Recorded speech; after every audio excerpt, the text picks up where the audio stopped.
Dans cette vidéo, nous allons nous intéresser au nettoyage et à l'entretien de votre machine à expresso. Une différence majeure entre l'utilisation domestique et l'utilisation professionnelle est le nettoyage. Si vous avez investi de l'argent dans votre machine à café domestique pour préparer un savoureux café de spécialité de 3e génération, la dernière chose que vous voulez est qu'elle devienne défectueuse parce que vous ne la nettoyez pas correctement. Il y a 2 raisons principales à cela. La première est que la préparation du café avec une machine propre permet d'obtenir une tasse de café au goût plus agréable. Mon mantra est « une machine propre est synonyme de café propre ». La deuxième raison est que le nettoyage améliore la longévité de votre machine à café. Votre machine à café comporte de nombreuses pièces mobiles et vous souhaitez qu'elle soit aussi exempte de marc et de lait calcifié que possible.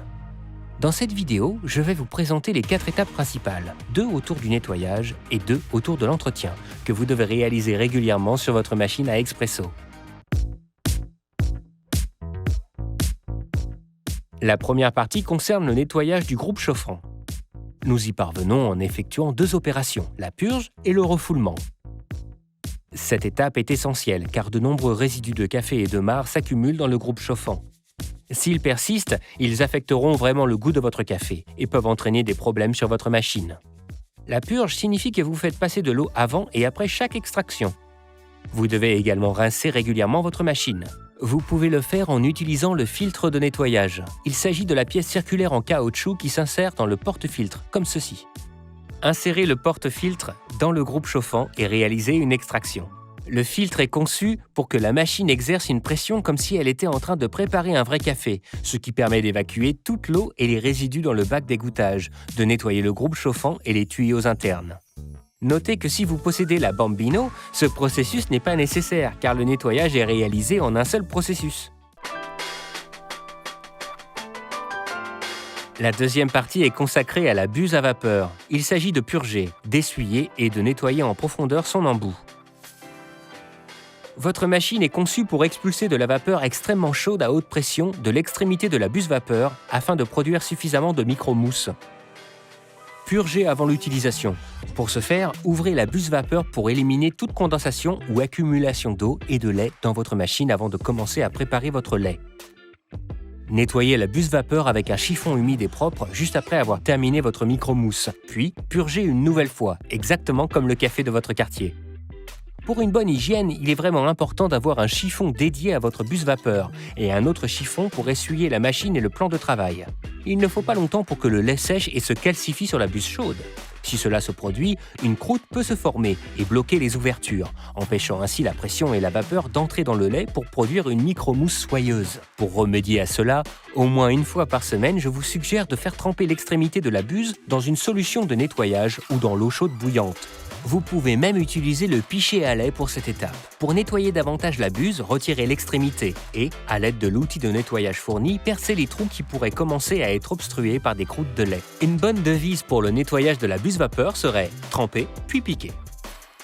Si vous possédez l'une de nos machines de préparation automatique du lait, le fait de replacer la buse vapeur à sa position initiale après l'essuyage déclenchera une fonction de purge automatique. En résumé, vous n'obtiendrez une mousse de lait soyeuse et uniforme pour créer de beaux motifs que si vous nettoyez régulièrement la buse vapeur. La troisième partie, et mon premier conseil d'entretien, concerne le filtre à eau.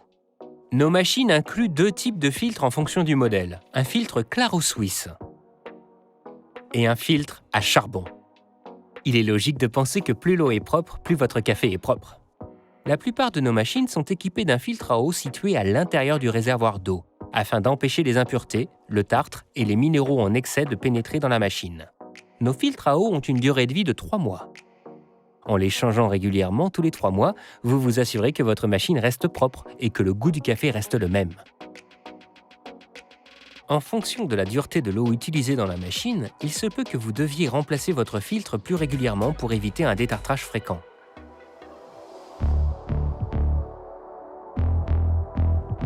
La 4e et dernière partie que nous aborderons aujourd'hui est le détartrage. Vous savez probablement qu'il faut détartrer votre bouilloire. Il en va de même pour votre machine à café. Au fil du temps, des dépôts minéraux et du tartre s'accumulent sur les chauffe-eau et les pièces internes de la machine. La durée dépend de la dureté de l'eau dans votre région. Plus l'eau est dure, plus le tartre s'accumule rapidement. Ainsi, comme pour le filtre à eau, lorsque l'appareil affiche le message « détartrage » ou selon les indications données pour votre produit et votre région dans le livret d'instructions, suivez les instructions pour détartrer votre appareil. Il permet de vous assurer que votre machine reste propre et fonctionnelle. Si vous ne détartrez pas la machine, elle risque de s'encrasser et de ne plus fonctionner. Il est donc préférable de le faire lorsque vous y êtes invité. En règle générale, pour le nettoyage des machines domestiques dans un foyer où l'on prépare par exemple 2 à 5 tasses de café par jour, certains éléments doivent être nettoyés chaque semaine, comme le porte-filtre, la buse vapeur, le groupe chauffant et le bac d'égouttement. Nous recommandons de nettoyer toutes les 2 à 3 semaines d'autres éléments comme le moulin et le réservoir d'eau. Enfin, certaines opérations doivent être effectuées tous les quelques mois, comme le nettoyage du filtre à eau et le détartrage de la machine. Vous pouvez retirer la trémie de votre moulin et utiliser votre brosse de nettoyage pour enlever l'excès de marc de café, ou même utiliser un aspirateur pour un nettoyage complet. Cela vous permettra d'éviter l'accumulation de grains et de café moulu périmé. En définitive, vous devez toujours avoir à l'esprit qu'une machine propre est synonyme de café propre.